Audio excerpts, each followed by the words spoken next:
Здравствуйте, дорогие ученики! Начинаем урок русского языка.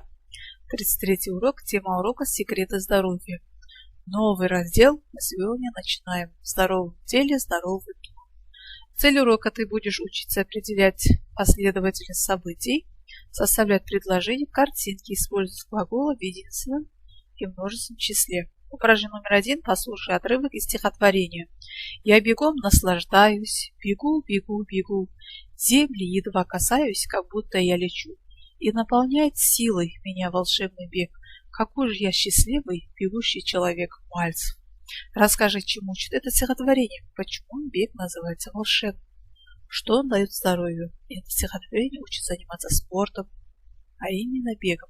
Бег называется волшебным, потому что он наполняет силой, будто человек летит, укрепляет здоровье. Упражнение номер 2. Ответь на вопросы. Занимаешься ли ты бегом? Я занимаюсь бегом. Любишь ли ты делать зарядку? Да, я люблю делать зарядку по утрам. Какой вид спорта тебе нравится? Мой любимый вид спорта – футбол. Как ты бережешь свое здоровье? Я придерживаюсь здорового образа жизни. Напиши в тетрадь ответ на последний вопрос. Упражнение номер 3. Придумай по картинке рассказ о том, как ребята укрепляют свое здоровье. Напиши в тетради. На картинке ребята, чтобы укрепить свое здоровье, плавают в море. Некоторые катаются на велосипеде. Это тоже полезно для здоровья. Девочка бегает, а еще два мальчика идут в горы и дышат свежим воздухом. Упражнение номер 4. Прочитай и сравни, что делает девочка в парке. Бежит, употребление в третьем лице единственном числе. Что делают мальчики в реке? Плавают. Глагол употребленный в третьем лице в множественном числе. Мальчики плавают. Выпиши глаголы, чем они отличаются. Делают, бегают, делает, бегает. Первое это у нас во множественном числе, а во втором в единственном числе. Измени число этих слов. Напиши в тетради. Упражнение номер 5. Прочитай стихотворение. Вставь нужное слово, назови ключевые слова в этом стихотворении. Чтоб здоровье сохранить, организм мой укрепить, знает вся моя семья, должен быть режим у дня. Упражнение номер 6. Познакомься с режимом дня соната. Что такое режим дня? Режим – это расписание занятий на день. Для чего он нужен? Режим дня нужен, чтобы избежать переутомления. Напиши ответы в тетради. Восстанови правильную последовательность действий соната. Второе. Сперва сонат встает, делает зарядку, умывается. Потом первое. Сонат идет в школу на уроки. Потом четвертое.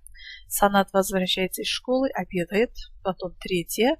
После обеда отдыхает, гуляет. Потом пятое. Помогает родителям, ужинает. Шестое.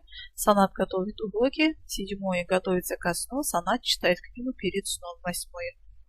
На какие вопросы отвечают выделенные слова? Напиши их во множественном числе. Выделенные слова отвечают на вопросы, что делает. Это в единственном числе. Теперь во множественном числе ребята встают, делают, обедают, гуляют, ужинают, готовятся, читают. Упражнение номер 8. Спиши предложение, пиши красиво. Нужно спортом заниматься, чтобы здоровым оставаться. Выскажи свое мнение о спорте и здоровье. Я считаю, что спорт должен быть важной частью каждого человека. Спорт укрепляет здоровье, а также является хорошим, правильным хобби. Трудный век, отдых, демалыс, питание, тамақтану, сон, ұйқы. Упражнение номер 9. Прочитай текст. Режим дня. Асель ходит в школу учиться, помогает бабушке убирать в доме. Асель ходит с подругами на каток. Она ест 3-4 раза в день. Вечером Асель спокойно засыпает. О каких других секретах здоровья ты узнал? О режиме дня. Что соблюдает в своей жизни Асель? Асель соблюдает режим дня.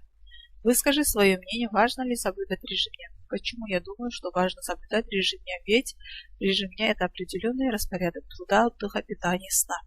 Составь свой режим дня. Я утром встаю, умываюсь, завтракаю, иду в школу. После школы домой возвращаюсь и обедаю. После обеда немного отдохну и выполняю уроки. Вечером помогаю маме готовить ужин. После всей семьей садимся ужинать и после ужина посмотрим телевизор. Перед сном читаю книжки, засыпаю. Ребята, урок окончен. До следующего урока.